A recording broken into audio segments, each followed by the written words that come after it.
All right, so my name is Tori Garten, and we're going to introduce ourselves on our official introduction slide, but we are here with our how to become a policy slayer.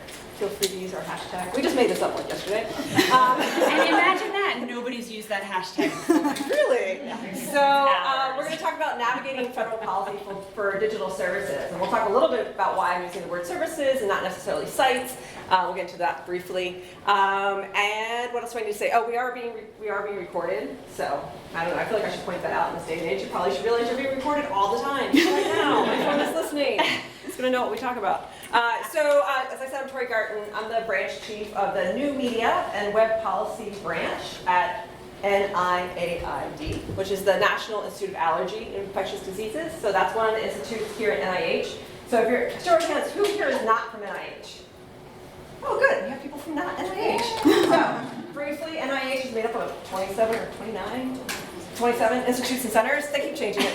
And so you might not know that because nobody understands how government is organized. That's okay. That also gets to the policy issues. Yeah. So also with me today is Lacy. She's a program manager from Booz, Hamilton. She works on our contract, managing all kinds of our digital stuff at NIAID.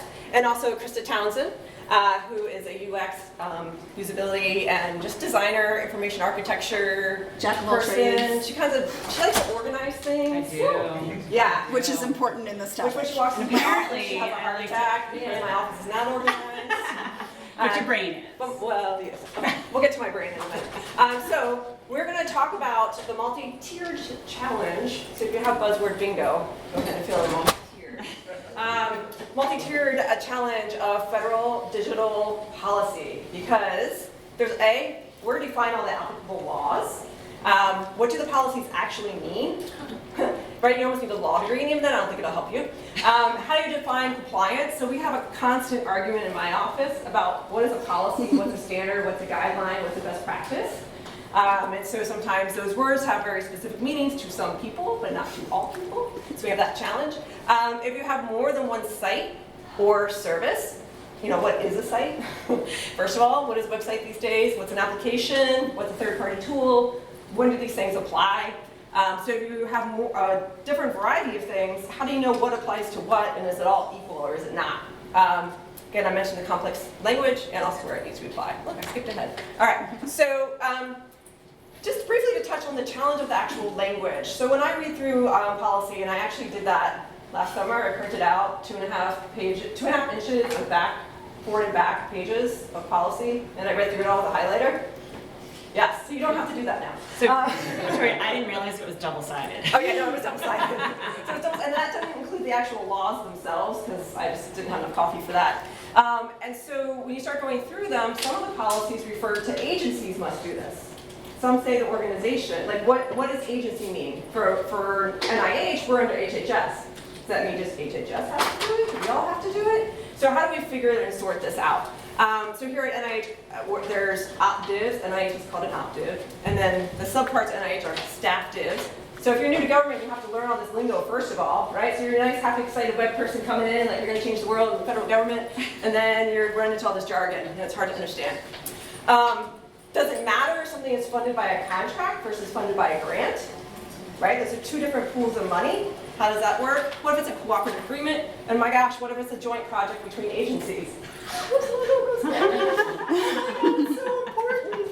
And so we started to dive into this. Actually, at NIAID, we've been diving into this for years. I'm going to retire. We're still going to be working on this. And so we've been trying to sort this out for years. And so we really took a deep focus about a year and a half, 2 years ago. We started kind of, okay, we're just going to stop messing around the edges, and we're going to dive into this, and hence my taking off a few days. I didn't really take off because I got paid. But, sitting there at home, like, highlighting things to figure out what was in these policies. So when you've been around a long time, you also kind of remember that there was a policy somebody sent an email about back in like 2004, and you're like, I don't know, does that apply? I mean, we've had 20 more policies come out. So we used a tool it was called Real-Time Board at the time, but it's called Miro Board now. And we really liked it because you can use, I love Post-it notes. So that's the other thing you'll find in my office is like 9,000 Post-it notes. It's like one word that I have no idea what it means. But we use this tool to sort of start thinking about when somebody asks us a question, what do we tell them? Because we know what we want for our NIAID public website. Like, we rule the world there, right? I can make up stuff and we do it. Don't tell my bosses that.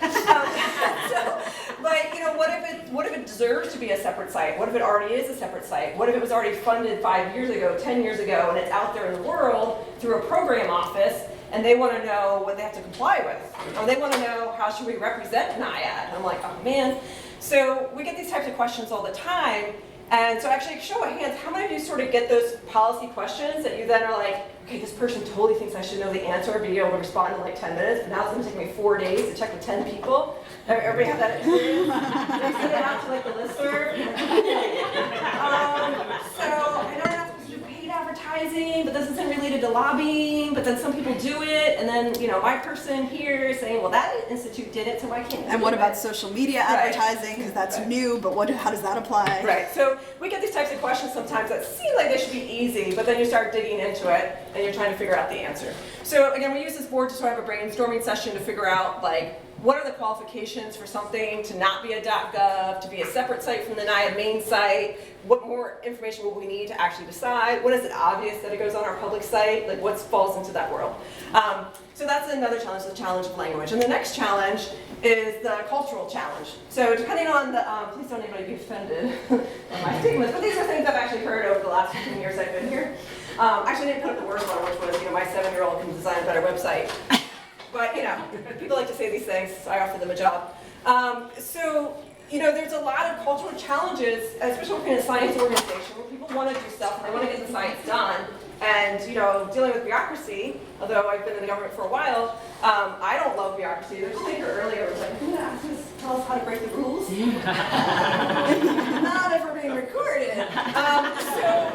There are a lot of challenges though, right? So we want to bring people along with us, and we want the sites and the services to be as good as they can for citizens, right? Like, I feel very passionate about we're spending government dollars, my parents' taxes, we're spending their taxes on stuff. And so it better be the best that it can be. And most policies do that for us, right? So that's really where I come from, a little bit with policy. But we have to bring people along, because if someone comes to us and they need to solve a science problem, and we're like, shh, here's our policy.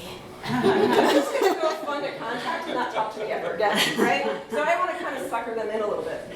Hopefully none of them are here either. So talk about share. Let's Go stand up my screen for a second. There you go. All right, I'll say that. Put it up. So one of the most probably frustrating things to some people that I work with, and Alice just walked in, is that so my brain is mostly, not that it's gray matter, but I see a lot of gray in the world. Which, when you're responsible for policy, is kind of challenging, right? It's much easier to be in charge of policy when you're very black and white with your thoughts and opinions. Because then it's just obviously right or it's obviously wrong. I'm like, well, in this situation. So you have to have some people who work for you who are much more black and white. But I will say I do value policy. And the reason I value policy is what I started to mention before, is most of the policies really result in a better site for more citizens. And I am pretty passionate about we shouldn't be creating things that a population can't access just because they happen to not be able to use their right hand to type, or they can't see very well. I mean, I'm starting to use reading glasses and it's driving me crazy, right? So I feel very passionate that we need to understand the policies, and then we need to see how to apply them, but not beat people over the head with policy, because that's not going to be successful. It's sort of stepping back and saying, we're not doing this because the policy says so. We're doing this because it's the right thing to do and the best way to do it. And oh, by the way, there's a law. So when they fight with you about that, you're like, okay, well, there's a law, you have to do this. So this is where we get to the carrot and the stick a little bit about bringing people along, right? So policy and law is kind of the stick. You could try that. But in a mixed sort of organization, large organization, what you don't want to do is be that person that people go around, right? So you want to be a good resource. You want to help people and have them feel like, not just feel like, you want them to believe, and you want to help them meet their goals, but do it in the best possible way so that they don't get in trouble down the road or something doesn't happen and you reduce risk for the organization. So that's our carrot and our stick slide.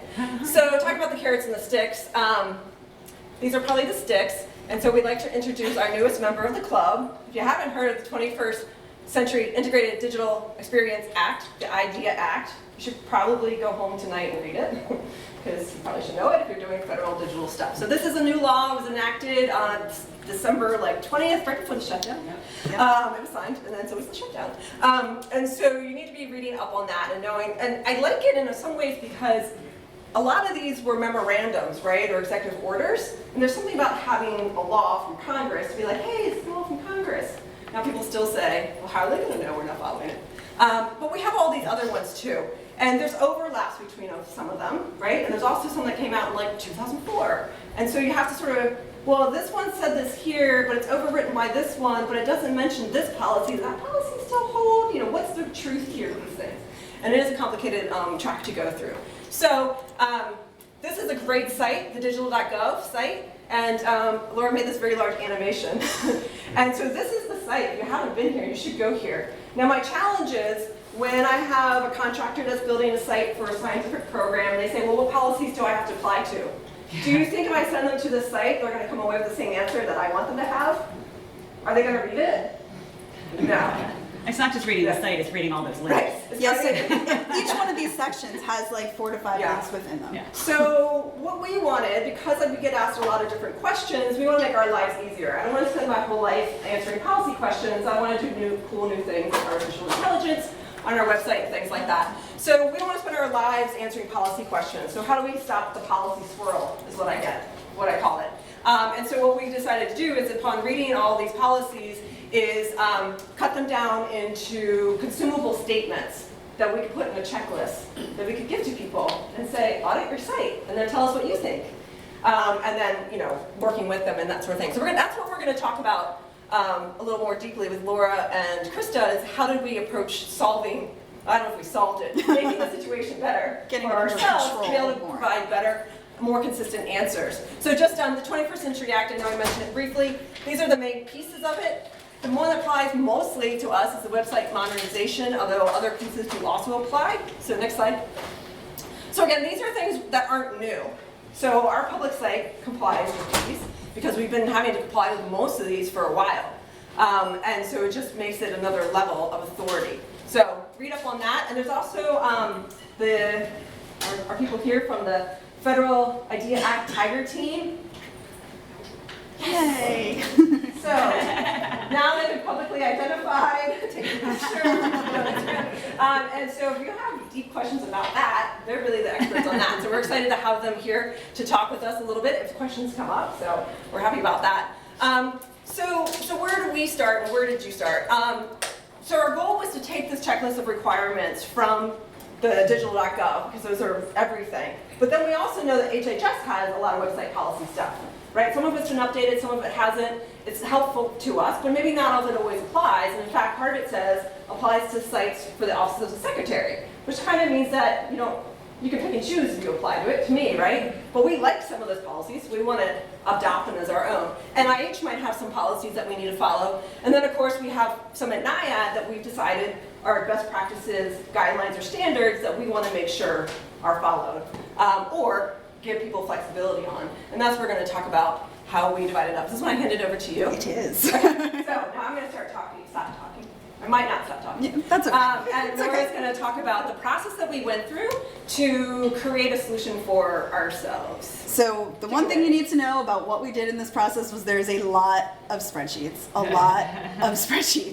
Okay? So we had this big idea, how are we going to get this all under control? And it's really, at the heart of it, it's a content problem. How do we figure out and ingest all of this content and understand it, and more importantly, make it understandable for others? Okay? So this looks nice and orderly as a process, but I will say that we kind of learned as we went and tried to come together as a larger group, a larger team, to figure out, are we being consistent? Are these things interpretable? Do they make sense from one person to the next?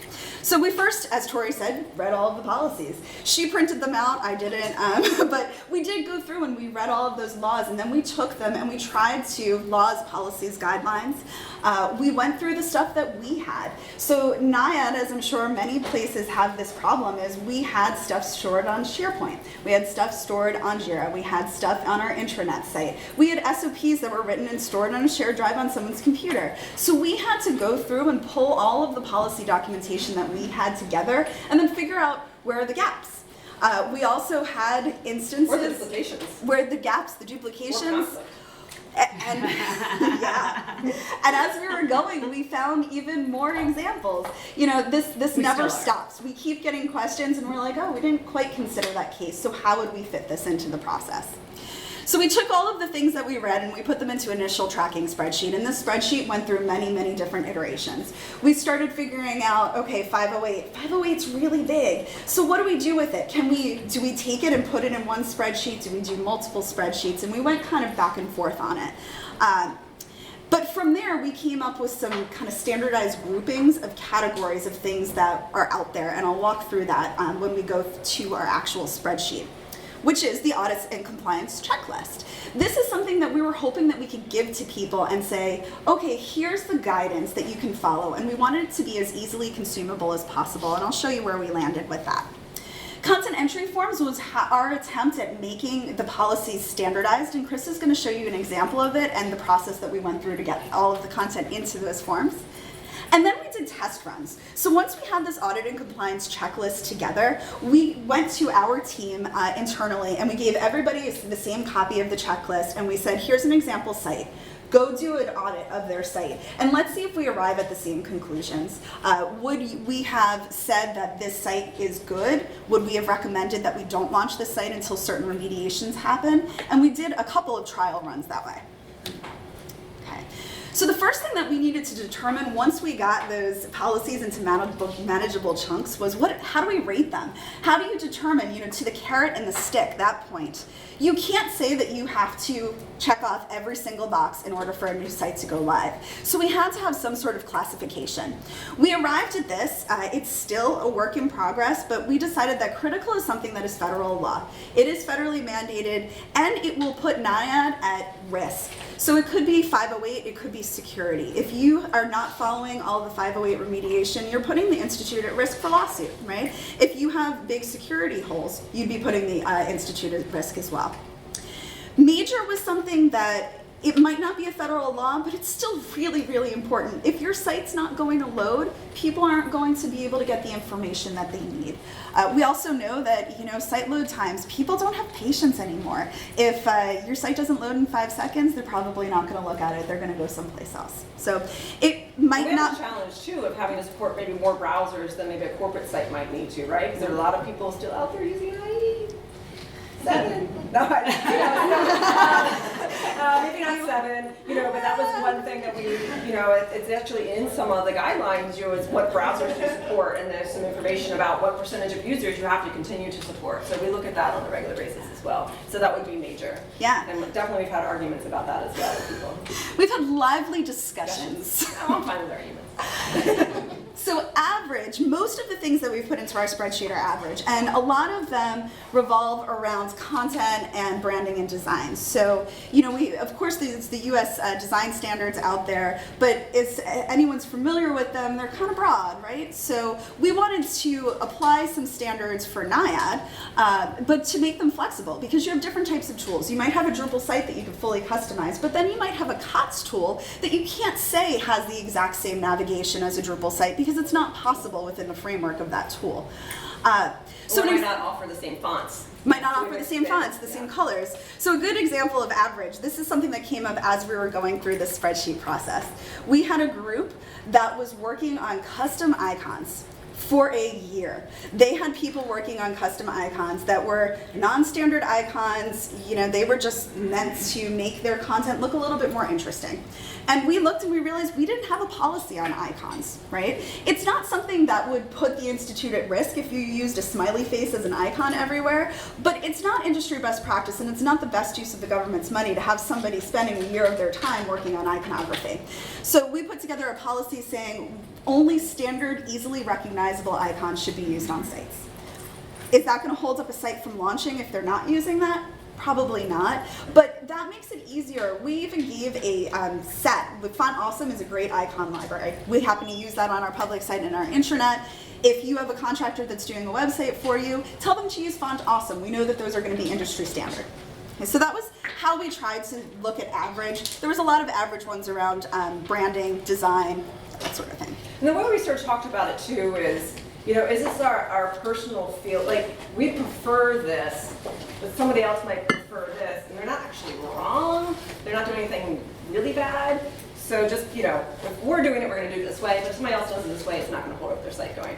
The other part we talked about too was, well, if we have 100 average items and somebody comes to us with a site and they don't pass like 80% of the average, then we might have a problem too. Because we start to wonder what best practices are they following. So we haven't quite got to that part yet. Will we do a rating of the averages? Because we haven't gone through this extensively with too many other sites yet. But that's something in the back of my mind is, is there going to be a tipping point where it's sort of like, who are they designing a website for? Like, it's clearly not designed for government. So that's something that... It was probably their 7-year-old. Right.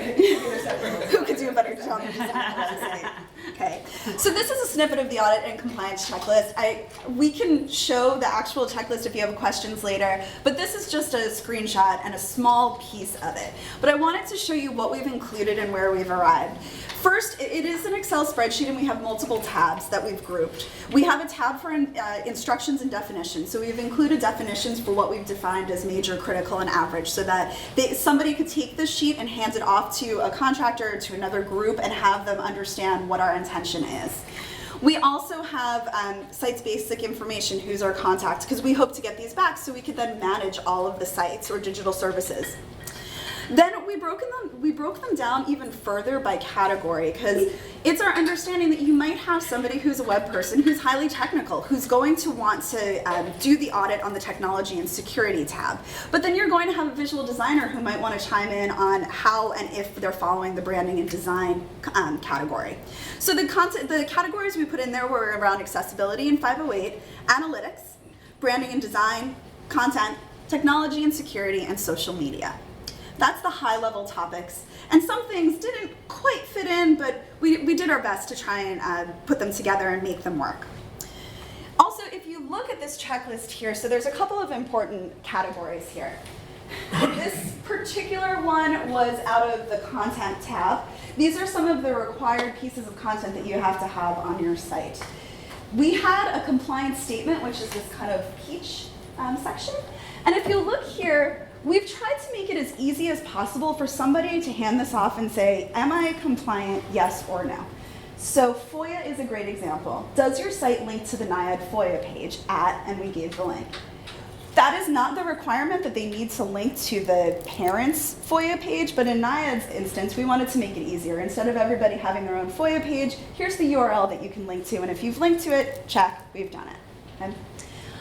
The other thing that was important in doing this process is to make sure that we tied it back to the source. So we have the NIAID policy, the HHS policy, federal or other policy, and there's even another column where we started tracking if this came out from the IDEA Act or not.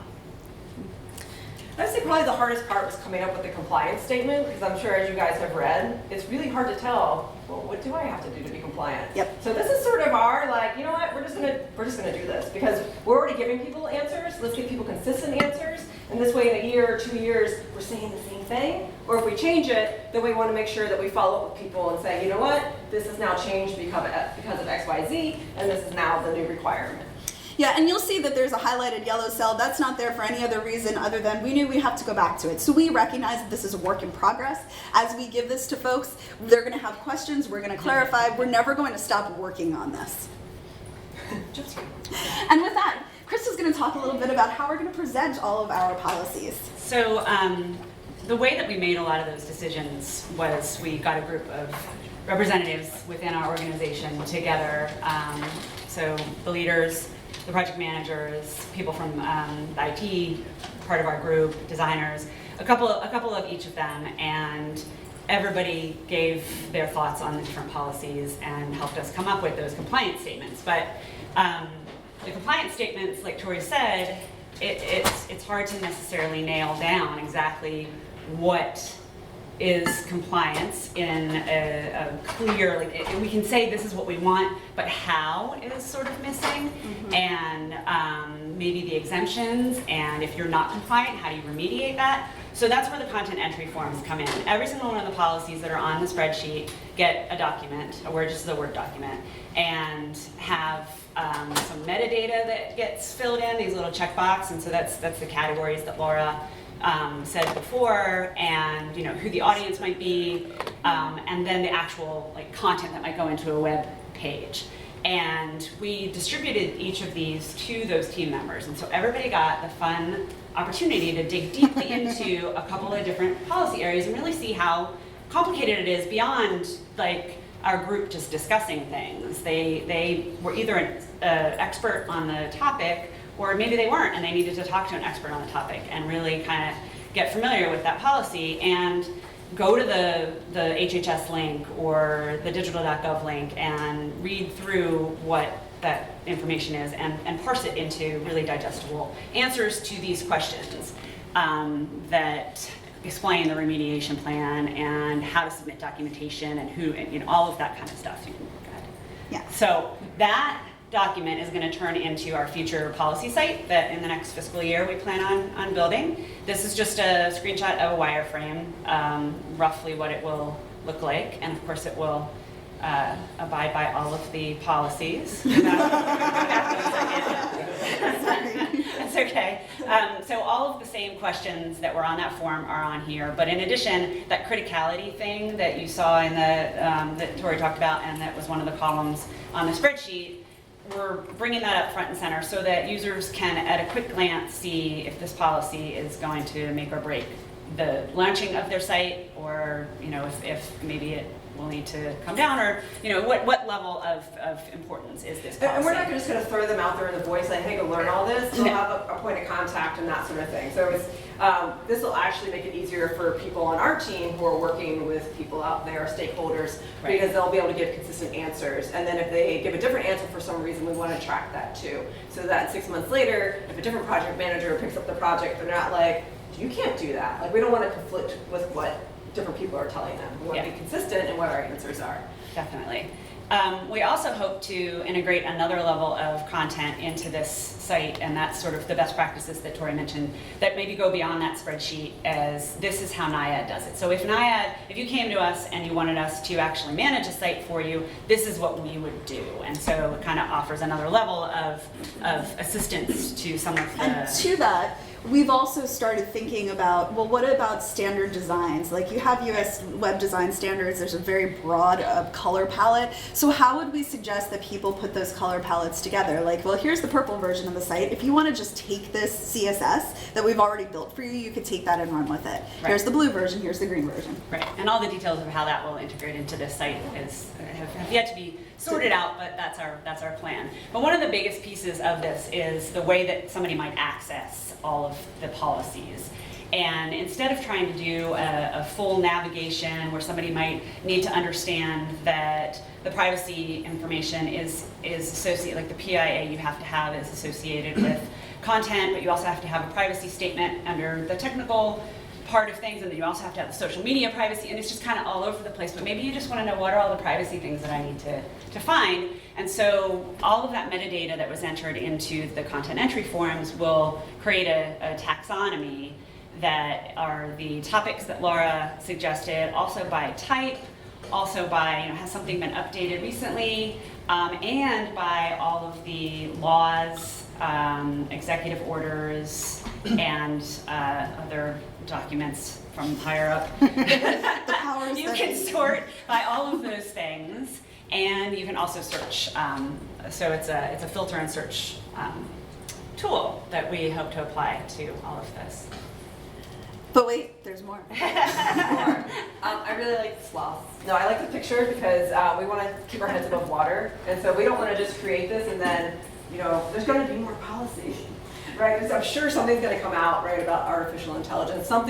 News going to come out. Technology is always changing. Digital communications is always changing. There's always new policies and adjustments, security and stuff like that. So we want to keep our heads above water, and it's sloths are really slow. It's a slow process. So some of the things we're talking about is, okay, so now that we've done this sort of iterative process where we're like, okay, we're gonna work with people this way. Oh wait, we don't know what to tell them. So now we gotta go back and do policy, and that took a while. And so now we're working on, okay, so if somebody's gonna build a site or hire a contractor or go through IT, we're in the communication office, like what is the concept clearance process? So there aren't things just being created that haven't really been determined. They've been determined by the person in the program that they're worthwhile, but are they worthwhile from the institute perspective? Should taxpayer dollars be spent on that? Or is there something else that just needs an addition to it? So what's the best use of money in some ways? So how do you manage that? So we're working through the idea of a concept clearance process. I mean, we have that for the public site that comes through communications, but if there's things that don't fit neatly into the public site, what's that process look like? The audit process, we're still working on actually rolling that out, and whether or not it remains a spreadsheet or some other sort of online form, we want to make it prettier. I said that. And then also, there's contracts that go out that are mostly for science things, $20 million here, $25 million here, but they also contain a component for communications. And that often nowadays, of course, is digital communications. It's not carrier pigeons or anything like that. So how do we get language into contracts beyond the standard? I'm assuming there's 508 language in there, but that doesn't necessarily mean anything to somebody who doesn't do digital communications, right? I mean, we get a lot of questions. Well, how do we, this doesn't even apply to us. So, one of our steps will be to work with contracts to clarify what needs to be in there. What about design? How do you mention NIAID? Where should it go on the site? Where should, how should it be referred to? And are there other policies that need to be adhered to? Is it different if it's built for a program versus built for science? Like, is it more equal to a grantee type thing versus a contractor thing? So we have to sort through some of that. This is my new favorite one. I added this one the other night. Track down urban myth policies and standards and guidelines and document them.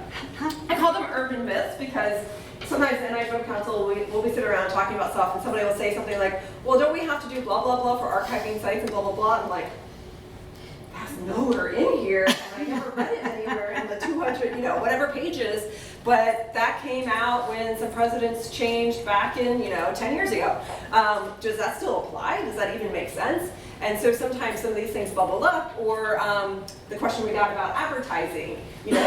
What can you advertise? What's the process to get approval? And those sorts of things. You can't do it to lobby, but could you do it for clinical trials, but not for this? What can you do it for? And those are not specified. For advertising, it only talks about lobbying on the digital.gov site, right? So where does that leave us to give good guidance to people? And there's some other ones too that people will throw out or ask, and conversations will come up and you're like, that was in some thing back in like 2009. Where is that? Does it even still apply? Did it get overwritten?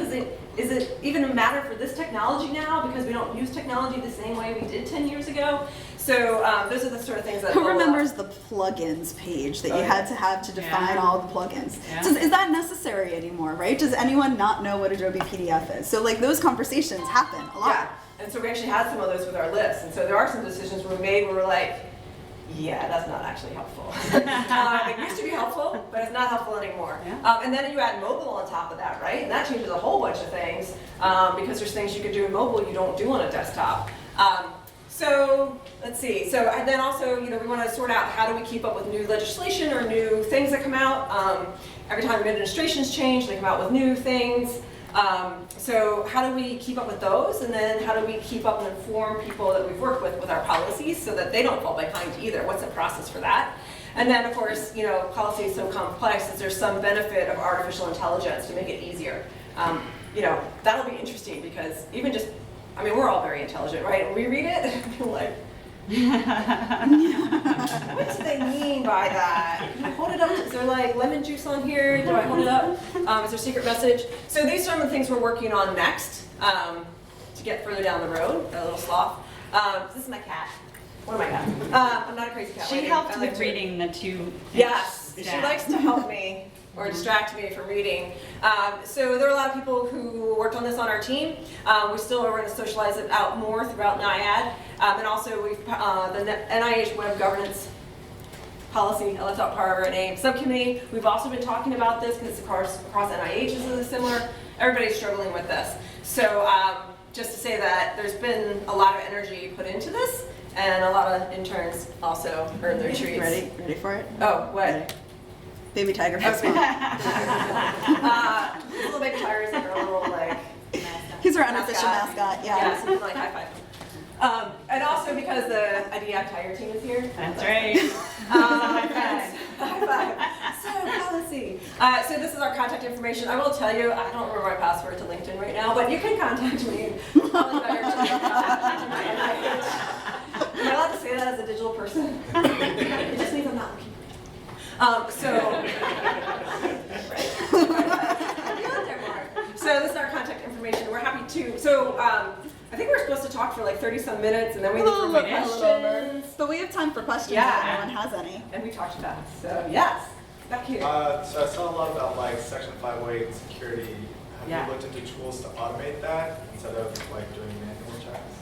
So we do have recommendations. So part of the policy is here's the things that you have to do to pass at a minimum. And we do recommend specific tools, but we're trying to not to be too prescriptive.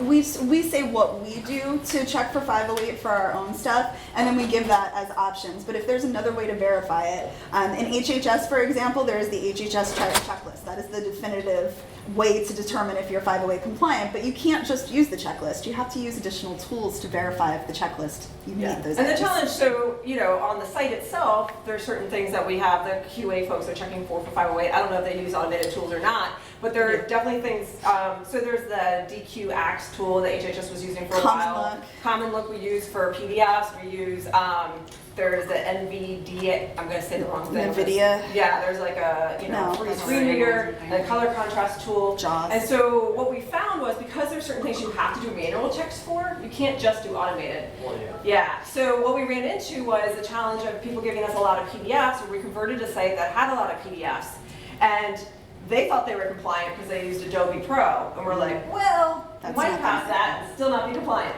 So, but we hadn't communicated that to people. In fact, I didn't even know that until 2 years ago, right? So we had some expert 508 people and be like, there's another level, which was really helpful. So that made us go into it even deeper. And then we're like, okay, well, we have to be able to give people a list and not have them come back to us every week with a document and be like, yeah, you know, I woke up this morning and decided that this was what you needed to do. We wanted to give them something so we could find a common ground where we didn't have to keep changing it. Now, it could be that someone at HHS decides to use a different tool when our stuff goes through them, then we have to change and match that. Because some of the tools come up with different things. So, Which is why the site will be helpful, because then we can update our information and we can tag it as it's been updated, and we're considering other, you know, functionality within the site that people can subscribe through GovDelivery in order to get updates on what's the latest and the greatest information that we know. does that help? Yes. Yeah. Yeah, but it was definitely an effort to be like, okay, you 3 people are doing 508, what are you doing? And how are you doing it? I don't want to tell people something different in a month. So let's encapsulate it into something usable. This is great, by the way. Oh, thank you. I'm working to automate the ATO process. Okay. Ooh. Oh, we want to talk to you. It's your t-shirt, by the way. So the problem is, and I want to know how you run against this, is that we can do it.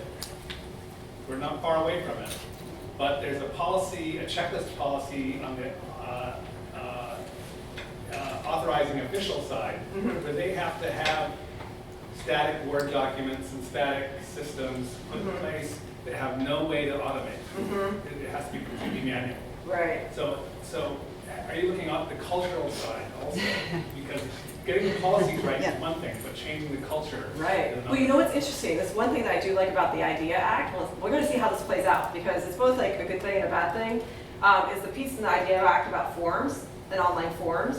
And they're like, all right, stop putting PDF forms that is not digital, right? And so maybe people aren't even using Adobe Forms right now. We have some things we have to fill out that are like Word forms, and I'm like,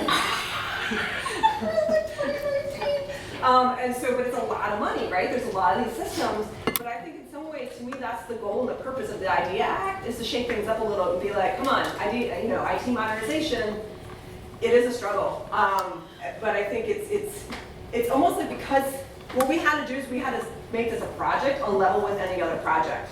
And I think that's the struggle probably with some of these things, is you have you're already booked with all your maintenance projects and then your new projects. Where do you do that work that's behind the scenes that nobody else cares about the people who are doing the work and want their lives to be simpler? And how do you raise that up? So one of the things we talked a lot about, but we took those slides out, were the sort of risks and benefit slides, right? Because nobody cares about web policy besides all of them. I mean, really, people don't, right? They just want to put their stuff out, and they care less about 508 and colors, and they like the color orange. We like the color orange, but we can't use it. So other people don't. So we had to sort of talk through, even with like the executive officers and stuff like that, a little bit of, here's the risk to the institute. How do we frame things in terms of risk? and dollars lost. Like I like that cost benefit piece too. It's like how much time are you spending managing these Word documents, and now there's the security audits happening, at least at some agencies. And so how much time are you now spending finding on that? What if it had been more automated? How much time and money would you have saved? So I think that can be helpful. Tori, it might also be helpful to talk a little bit about how, like, we realize we're playing the long game here. This is not something that, okay, now everybody who ever creates a digital service, you need to be compliant with this. Like, we realize that there's going to be a fair amount of change management that needs to go along with this. So we're still, even though we've done a ton of work and we've been working on this for about 2 years, there's still a long way to go. And, Tori does a great job of getting the executives on board. But we have to make sure everybody is with us. IT needs to understand it and be on board, and it's a slow process. We almost had to create all of this before we go into a meeting to convince people. Right. Because otherwise there's way too many questions you can't answer. So I want to come in with my big scroll, right? Like with, here's what we've done, here's how we've done it, here's the risk we see, here's what we're going to do next. And yes, we understand there's 5 possible things that could go wrong, and yes, it's a lot of money, but here's the benefit, So I feel like we had to do all this work to get to the point to be able to convince people that it's doable and can be managed. I don't know if that helps them. Yeah, I feel you. Word documents. Anybody else? Do you have any words of wisdom from the IDEA Act? It says you should have customizable, user specific.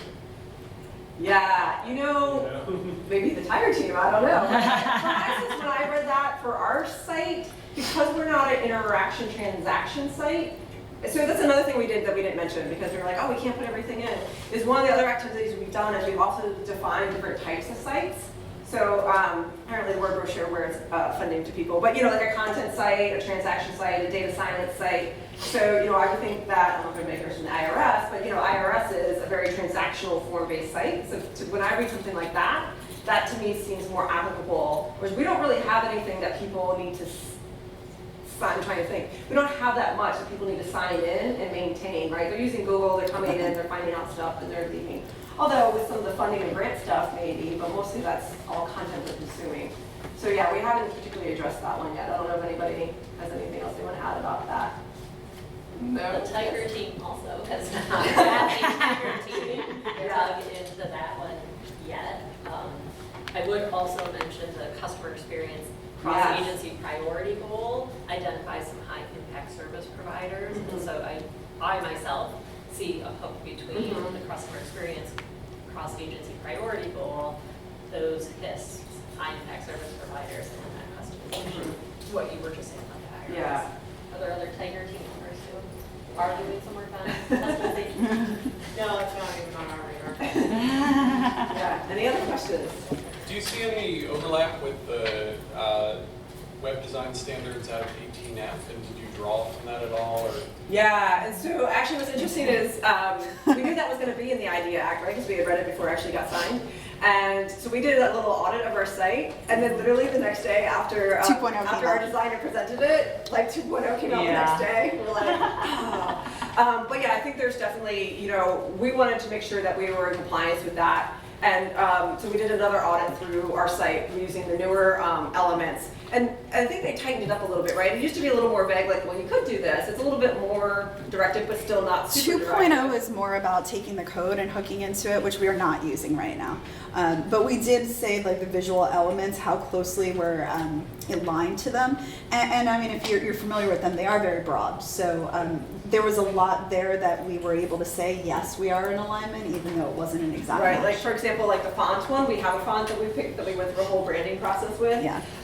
Is it one of the 2 or 3 they mentioned? No. But is it readable, legible, and do we keep our line length matching and that kind of stuff? Yes. So is it fair to say it's more specific than the 18F web standards? What our standards are? Yeah. Yes. Okay. Yeah. Yeah. We narrowed it down a little bit because we do want to have, especially from a branding design perspective, we were trying to figure out how far can you go where it still feels like a family, while also giving people a little bit of that feeling where everybody wants to be creative. Everybody wants to design websites. I don't know if their jobs are just boring in and of themselves, and they're like, I don't need a web designer. But color means a lot to people. And so, we want to make sure we stay in the NIH family because NIH has guidelines also. So we have to draw down from those, but what flexibility can we give? And so we don't want some crazy mishmash, but I think we went through and looked at the different colors and cards and said, well, these ones will work together, and these ones will work together. So we're thinking about maybe like 3 to 5 options, I think is what we're, can't remember. Yeah, we also did some work on product identity. So, NIH also has some guidelines about, you can't have logos for product sites, but people just ignore that. So what we were trying to do was give them a standard that they can use that was more easily consumable. So we put that in there. We put the colors, the fonts, and those would be things that we would consider average. Like, yes, we would like you to use it. You're going to save a lot of time if you use these things, but it might not necessarily hold up a launch.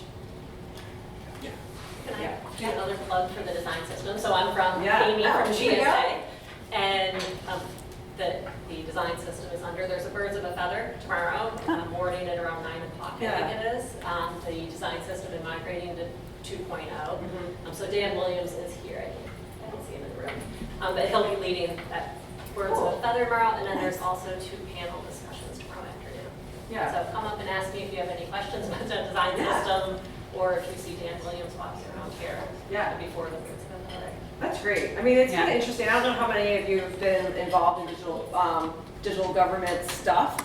I guess Krista and I have been doing digital sites since at least 1999. When we were but for a long time, right? So when I first got here to the federal government in 2003, I was like, what? Our site had 50 different designs on it. It was a mess, and there wasn't really good guidance. There wasn't a strong, but the community really started to grow. And I actually really miss those web conferences that we used to have downtown, and all the web people would get together. And we're like, man, look at all these people. So this is kind of like that, but it's just Drupal. So, anyways, any other? There was one over there, Tori. Yes. Hi, I'm from Canada, working along with Health Canada Okay. on a lot of these web renewal initiatives. I apologize if I stole Aaron Snow from GSA or TNF, who's running the Canadian Digital Services up there. A couple of specific questions for, when you're running many sites, have you done exercises or do you have methods in place to try to facilitate standardizations? So common headers, footers that either come from CDMs or using sort of common templates. If you need to do a push of a new directive, can you sort of do that more in a bulk process with a lot of your sites? Yeah, so that's part of this also. So we focused for today's presentation on the policy checklist piece, but as part of a bigger program, we're trying to create what we're calling the Integrated Digital Services Group, or something between communications and IT. And partly is to address this challenge, right? So there's different sites out there, depending on how they're funded. They have different looks and feels. So over the years, we've generated, well, you should have this footer, you should have this header, and then also internally trying to get that to happen. So one of our goals with this is, we have to get into more of the contract process, because if the sites have already been built, they don't have money to change stuff up. You want to be able to give them and say, you know what, at the minimum, you need to refer to NIAID this way, the logo needs to be this way, you need to use this kind of statement, and depending on the type of site, you need to have this footer and this header overlying, and then from there, kind of increasing the requirements in the sense so that there's more consistency. So that's definitely a part of. So we focus more on the policy and the guidance. There's no technical solution at this point. Although we are working with, for our public site, we're going to be using Pattern Lab. That's right. For our design. Yeah, so the Pattern Lab is an atomic design system. It's open source, anyone can use it. I think USDS did something different, but sort of in the same vein. And actually, we were talking about that at a 2 o'clock session, right? Some of our developers. Yes, we have somebody talking about Pattern Lab and how to integrate it with Drupal at 2. Yeah. Something else to say about a common footer is that if they do use the footer that we recommend, it helps them meet a whole slew of other policies on the checklist, because those required links are already there and they're already pointing to what we have on our site and kind of help with the rest of the But we haven't coded it yet, so they can easily take that. But that's something that we would like to do, and that's where we're going. The first step is with Pattern Lab. Here is a Pattern Lab instance that you can easily take and integrate into your site. That's step 1. Hopefully we'll take it a little bit farther, but for those not familiar with Pattern Lab, you get it down to the smallest chunk. You set up your color palettes, your fonts, and then you go into things like a header. So a header might be composed of colors, fonts, a logo, and then you could take that code and easily pull it into your site. So we are getting there, we're just not there yet. And another change that happened too is we sort of changed our business model a couple of years ago, where we moved to the cloud, right? So before, when our site was hosted internally, we didn't really have the capacity, and neither did IT, to add a bunch of other types of sites and have these different types of designs. So one of our goals I don't know if we'll hit it in the next year or so, is to, if we're gonna host and build a site on our Amazon Cloud, on our Drupal, can we, you know how on Google Sites you go in, you pick your theme, and you pick your, can we make that more simple? And can we keep things in line? So if we do end up changing fonts for some reason, or we change colors for some reason, can we percolate that through things? So that's another thing we're looking at, but we're not there yet. Yeah. Yeah. One You more can thing on use. this. You can use. GSA offers things like Federalist. Yeah. That is a GitHub pages-based platform for websites, and that does have themes that incorporate all of the policy requirements. That's great. Yeah, I think we've come so far in the past number of years, but then also now it's gotten more complex. So we're about almost time. done. I guess we're done. Because people need room to go to other rooms. So I guess that's it, unless there's a final question, but you can welcome to come up and chat with us. And Thank you so much. I'm glad you guys came.